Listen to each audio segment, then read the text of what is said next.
ఈ ఇంకొకటి ఏంటంటే దానికంటే ముందు కొన్ని బ్లడ్ టెస్టులు చేయాల్సి వస్తుంది. బ్లడ్ టెస్టులు ఏంటంటే హిమోగ్లోబిన్ ఎంత ఉంది, హీమోగ్లోబిన్ అట్లీస్ట్ 10 గ్రామ్స్ ఉంటేనే యాంజియోగ్రామ్ చేస్తాం. ఒకవేళ 10 గ్రామ్స్ కంటే తక్కువ ఉందనుకోండి, ఫస్ట్ దాన్ని కరెక్ట్ చేసి then only will do the angiogram.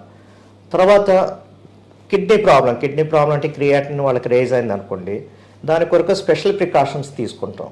వాళ్ళకి యాంజియోగ్రామ్ చేయమనం, బట్ మన ఈ కంట్రాస్ట్ డై అంటారు కదా, ఇచ్చినప్పుడు ఏమవుతుందంటే వాళ్ళకి క్రియాటిన్ ఎక్కువ కావచ్చు, they may go into renal shut down.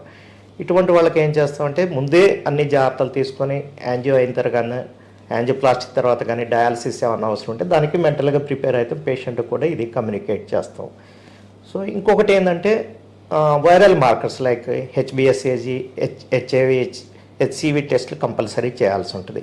ఇవి ఎందుకు అంటే మనకి అంటే వీళ్ళకు ఉన్న వాళ్ళకి చేయము అని కాదు, బట్ స్టాఫ్కి ప్రొటెక్షన్ కొరకు ఏమైనా డిసీజ్ ఉంటే దానికి మనం ప్రికాషన్స్ తీసుకోవటానికి, ఇంకొకరికి ట్రాన్స్మిట్ కాకుండా ఉండటానికి ఈ వైరల్ మార్కర్స్ కంపల్సరీ చేయాల్సి ఉంటుంది.